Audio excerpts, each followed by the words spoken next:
Well, thank you. And thank you, NCAN, for the opportunity to allow me to discuss a different topic, different to what we have discussed in the past, and it's the importance of seeing an endocrinologist or an endocrine oncologist who specializes in endocrine tumors. As you know, we're not that many of these specialties, but sometimes it's important as part of your team care to understand what is the role of an endocrinologist. So Dr. Maluccio described earlier today about what a neuroendocrine tumor is, and one of the things I want to mention is that neuroendocrine tumors, they have a very specific capacity to secrete certain peptides and or hormones. And based on that, they can have a very specific symptoms related to that excess hormones. And neuroendocrine tumors can be anywhere in the body. So as you can see here, there's a picture where we can have different size of neuroendocrine tumors.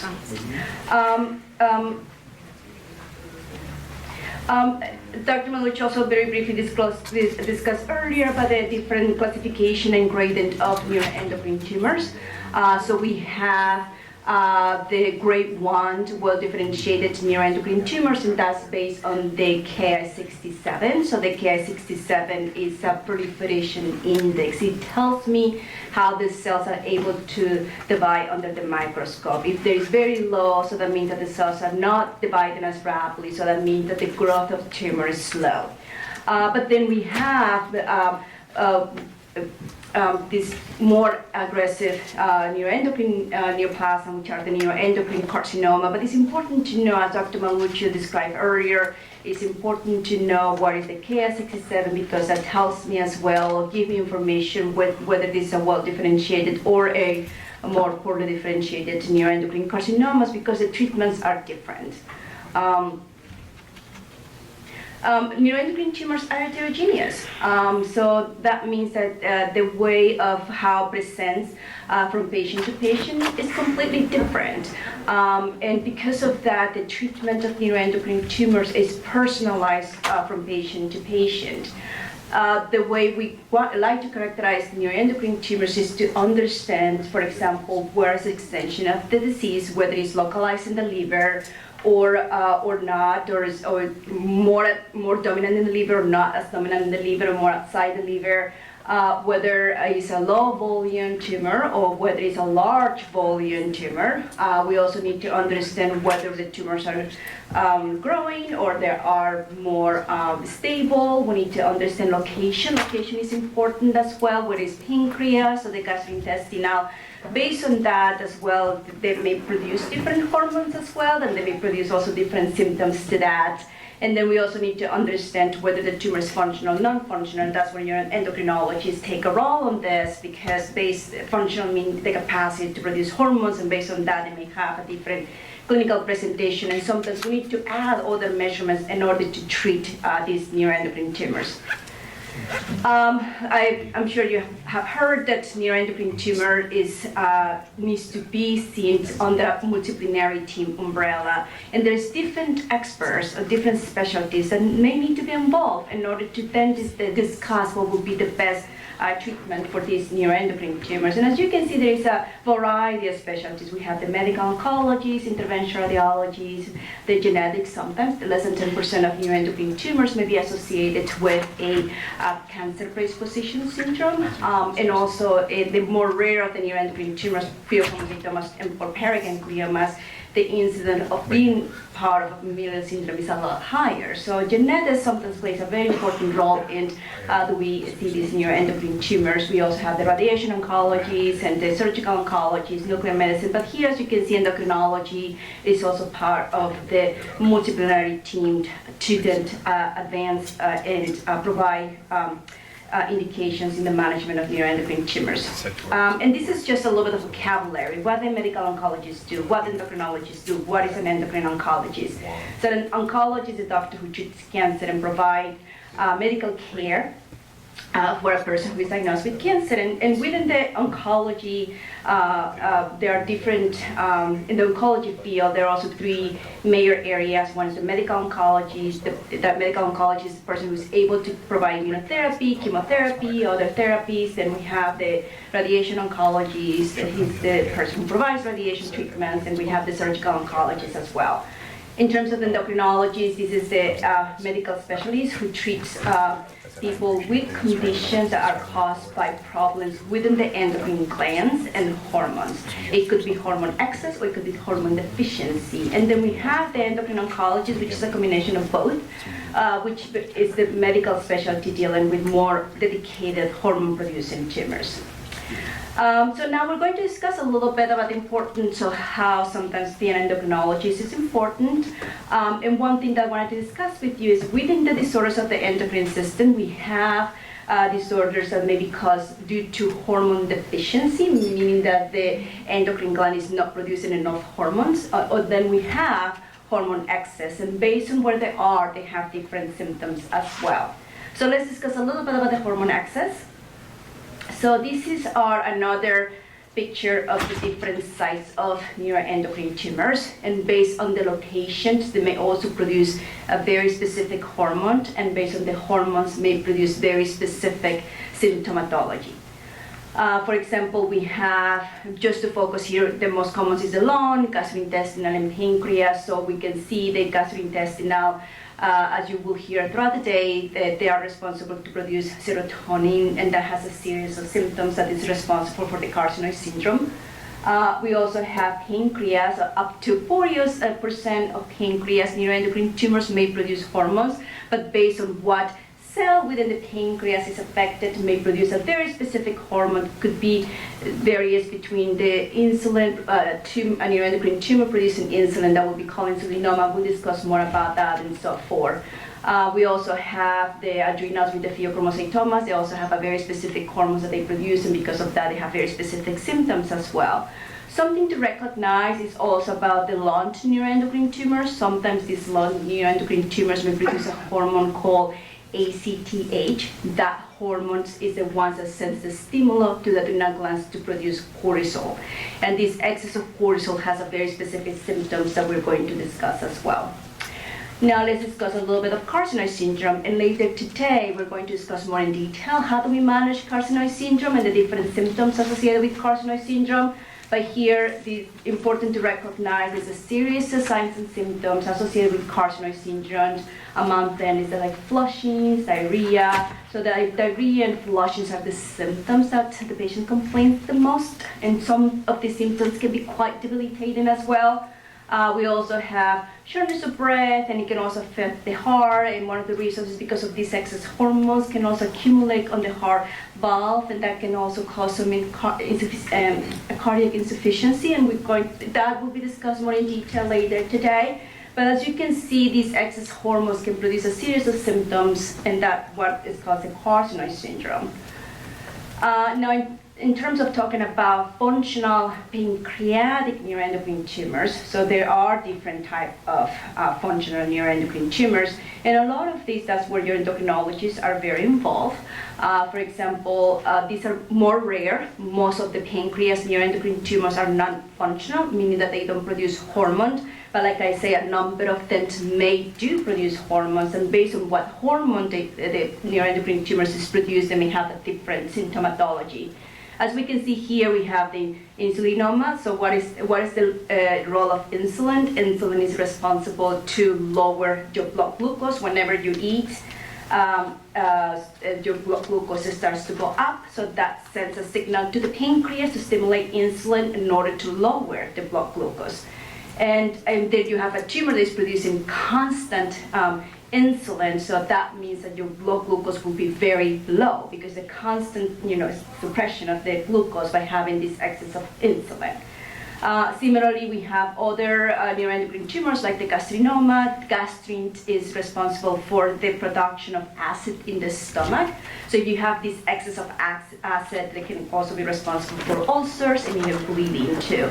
So as you can see, based on what the hormone the neuroendocrine tumor produce, they may have a different symptoms, but it's important to recognize because then we also, besides the therapies that we discussed, systemic therapies that we discussed earlier, we also need to discuss about what other therapies we need to add in order to control the symptoms. And that's what I'm saying here as well. So in terms of the management, we need to also understand what are the measurements to control the symptoms, what are the measurements to control the tumor growth, and we'll talk more about that. Insulinoma, so we discussed what is insulin. Insulin is, the function of insulin is to lower the blood glucose. So you have constant release of insulin is going to make your glucose very, very low. So the definition of insulinoma is when the blood glucose is less than 50, so meaning very low, but also you have symptoms related to these very low glucose, and then it's usually is this release of symptoms are relieved by something that is very high in sugar, like ice cream, orange juice, or something like that. So that's kind of like where you recognize the symptoms as insulinoma, and that's when we have a patient that presents that way. One of the things that comes to mind is that could that be an insulinoma? Then we need to do certain scans in order to diagnose whether this could be an insulinoma or not. But based on that, like I said, there are different measurements that we need to add in a patient with insulinoma, and that's usually taken care by an endocrinologist. Endocrinologists know how to give dioxazide. So basically what this medication do is blocks the release of insulin within the cells in the pancreas, so you don't have that much release of insulin. That means that you're not going to have this very low blood glucose, and that's usually managed in collaboration with the oncologist in order to understand more about the symptoms and how we can manage that. But then we have the general management of the insulinoma as well, and you heard earlier about the different somatostatin agonists, which we call sandostatin or lanreotide, and then there are different medications for that. Systemic therapies, PRRT with lutetium, tyrosine kinase, everolimus, the treatments that earlier Dr. Malucho described, the role is to also be able to have an effect on the tumor growth, and when that is done, then you can also have a control of the symptoms related to the hormone excess. We discussed about gastrinoma a little bit. So what gastrin does is it stimulates the acid from the stomach. And when you have an excess of acid produced by a gastrinoma, then you have all these different symptoms such as peptic ulcer disease, diarrhea. You can also have bleeding because of that. And it's important that if somebody had this gastrinoma, it's important to also provide high dose of what we call proton pump inhibitors, like omeprazole. Nexium, I think, is the name for that, or pantoprazole. So there has to be high dose of this in order to be able to control some of the symptoms related to acid. And if you're not able to control that, then the patient who have a gastrinoma is a risk to develop ulcers and so forth. And similarly, we have other measurements as well for the management of gastrinomas as well that we're going to discuss more in detail as well. There are other functional tumors as well, and a lot of these symptoms and treatments as well is in collaboration with endocrinologists too. We discussed earlier VIPoma, so this is a very rare form of the pancreas, neuroendocrine tumors. And basically what this VIPoma does, of this hormone does, is basically it regulates electrolytes in the body, and as well as overall water regulation within the body as well, and increased motility to intestinal motility. So you have a tumor that is producing this excess of VIPoma.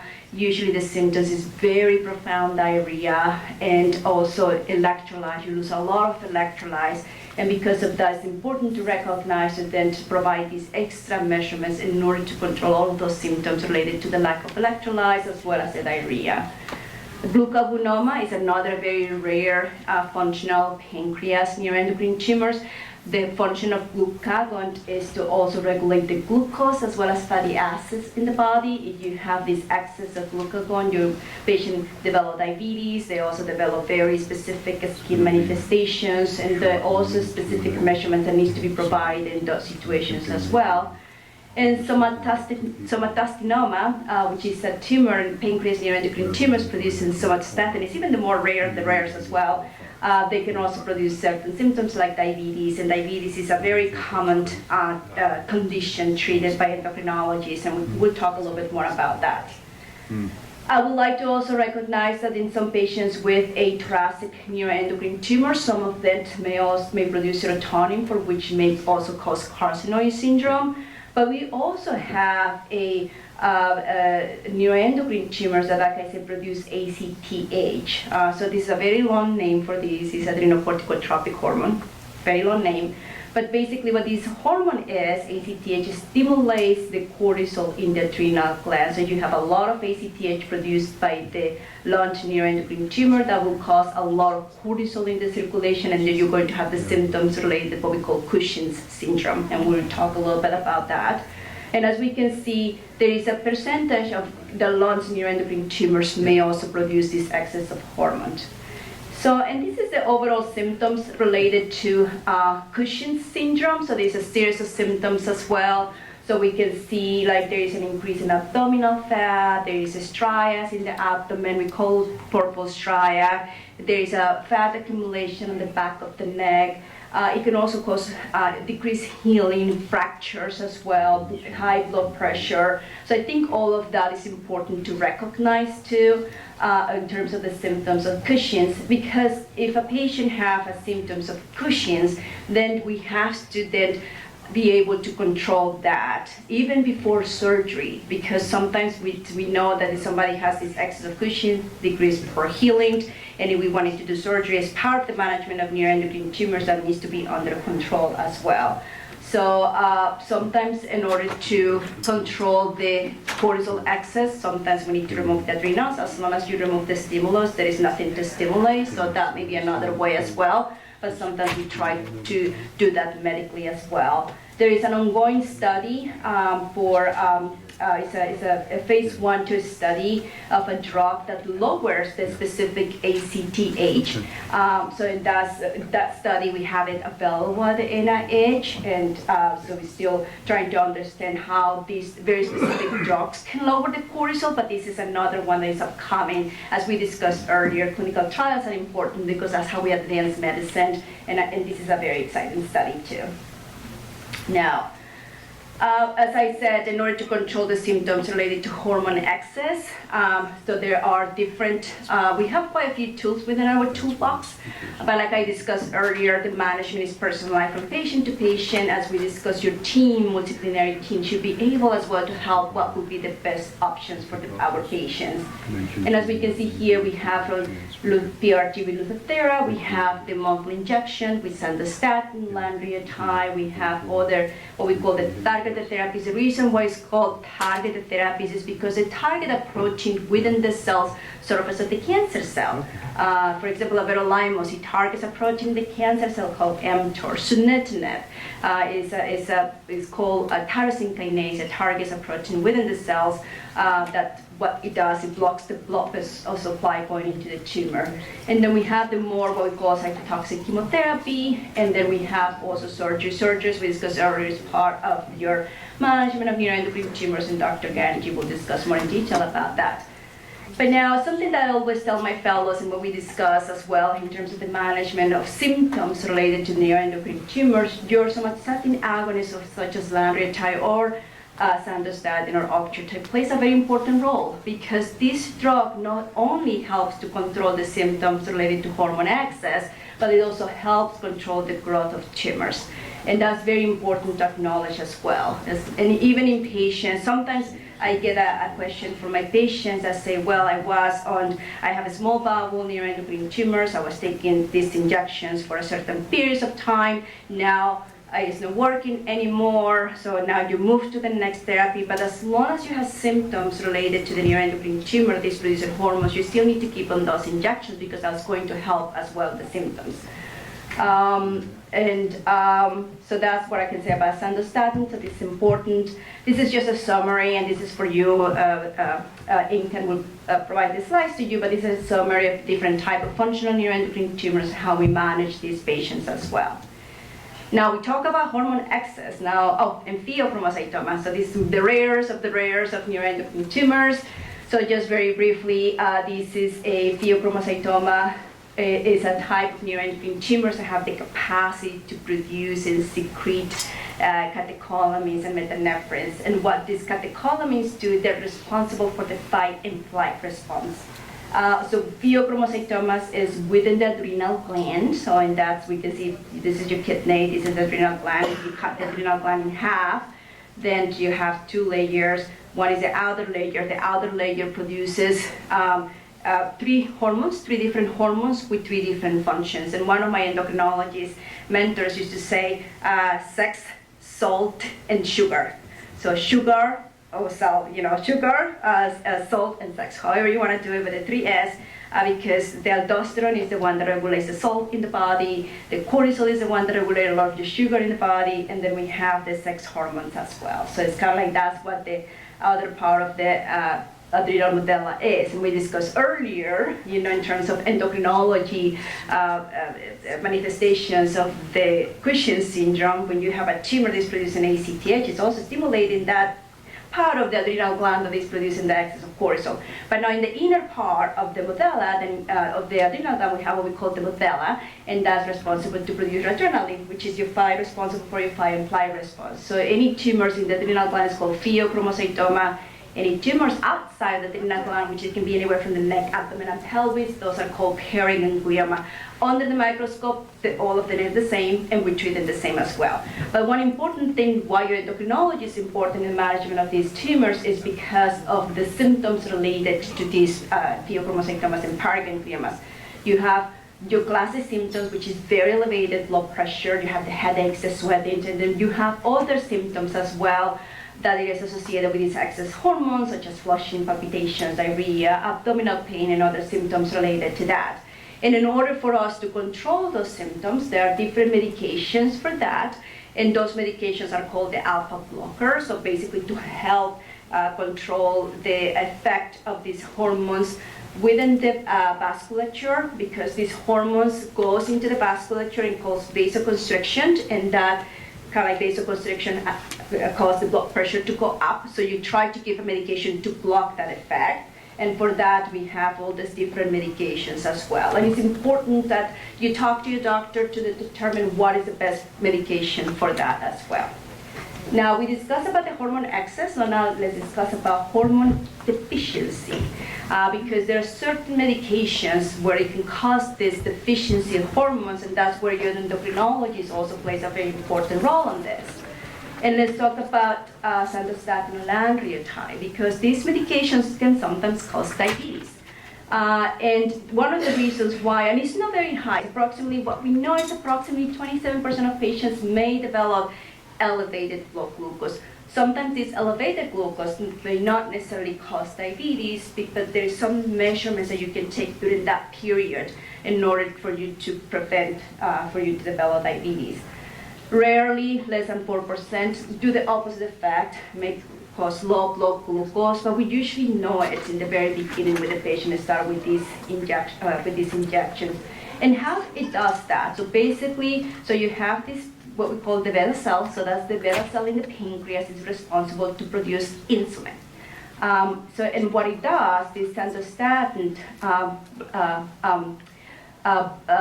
blocks the release of insulin. So that's the reason why, we say earlier about insulinoma, this is one of the medications as well, because it has that effect. But sometimes in patients that, that don't have any insulinoma, so it can cause what we call elevation of the blood glucose, because these medications sandostatin blocks the release of insulin. As we discussed earlier, insulin is necessary in order to lower your blood glucose. You don't have enough insulin, so your blood glucose will be on the high side.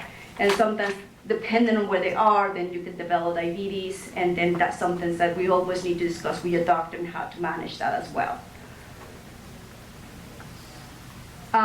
Also, everolimus. As I don't know if any of you knew whoever everolimus, but everolimus also can cause diabetes. Sometimes more higher blood glucose compared to the injections. And similarly to what we see with the sandostatin and lanreotide, Everolimus also blocks the release of insulin as well. So these everolimus can also cause elevation of the blood glucose, and sometimes we see diabetes as well in those patients. Everolimus can also cause cholesterol in the blood as well. Some of the things that we need to monitor when a patient is everolimus is to also monitor the cholesterol levels as well, besides the glucose levels too.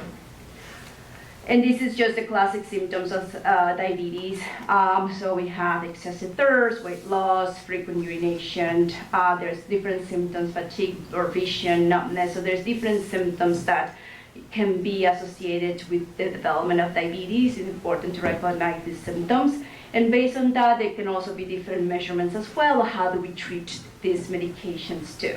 So, of course, if we see that this injection of the everolimus is causing elevation of the blood glucose, but not to the point that we can say you're diabetic, because in order to be diabetic, it's kind of like a chronic exposure of this elevation of the blood glucose. There are certain measurements that we can take for that, and those are exercise and a diet, but that's something that you need to discuss with your primary care physician. There are, of course, a lot of medications that can be given in order to control the glucose, and it's important that when you're on those medications, lanreotide or everolimus, if you see that your blood glucose start to go up, to make sure that you discuss with your primary care physician to get a blood glucose monitoring, and then also to be checking the blood glucose as well. And one thing about other medications, like, for example, the tyrosine kinase, like sunitinib, that's the one that we have used for pancreas, neuroendocrine tumors, and now cabozantinib is the other one. We discussed that this medication is a targeted therapy that blocks a specific protein within the tumor cells. But sometimes these medications, and very often, can cause low level of thyroid hormone. And it's important to recognize this. And if a patient is taking this medication, it's important to check your thyroid hormones anywhere from 4 to 12 weeks too. So it's important that we know this, and usually your endocrinologist is aware of this, and it's your endocrinologist who is also monitoring a lot of these abnormalities related to the thyroid hormones. Also, very rarely, somatostatin agonists like lanreotide can also cause thyroid dysfunction. And how do we recognize this level of thyroid? So there are different symptoms associated with hypothyroidism, as you can see here. But if that happens, usually thyroid replacement is very well tolerated, and is something that is important to recognize and treat it as well. And then this is my last slide. So we can see at the NIH we do have a program for management of neuroendocrine tumors between natural history study and treatment study. We have a very large group of specialties that we work together in order to provide the best care of patients living with neuroendocrine tumors. And with that, I would like to thank, this is my summary slide. Basically, the endocrine oncologist is a specialty that dealing with hormone-producing tumors. We discussed 10-30%, sometimes up to 40% of pancreas neuroendocrine tumors may produce hormones that cause clinical syndromes. Carcinoid syndrome by the small bowel neuroendocrine tumors. Sometimes we have the lung neuroendocrine tumors that may have also very specific symptoms as well. And because of that, there's different measurements that we need to obtain besides the medications that we've given for the treatment of the cancer. We need to recognize that the somatostatin agonists and everolimus can cause hyperglycemia, sometimes like diabetes as well. And we discussed about the tyrosine kinase inhibitors that sometimes can also cause hypothyroidism, and recognize those as well. Because sometimes if you have a patient that's on these medications, you start feeling fatigue, you start gaining weight, you start losing hair. So maybe your thyroid hormone isn't working properly, and that needs to be worked out as well. And with that, I would like to thank you for your attention.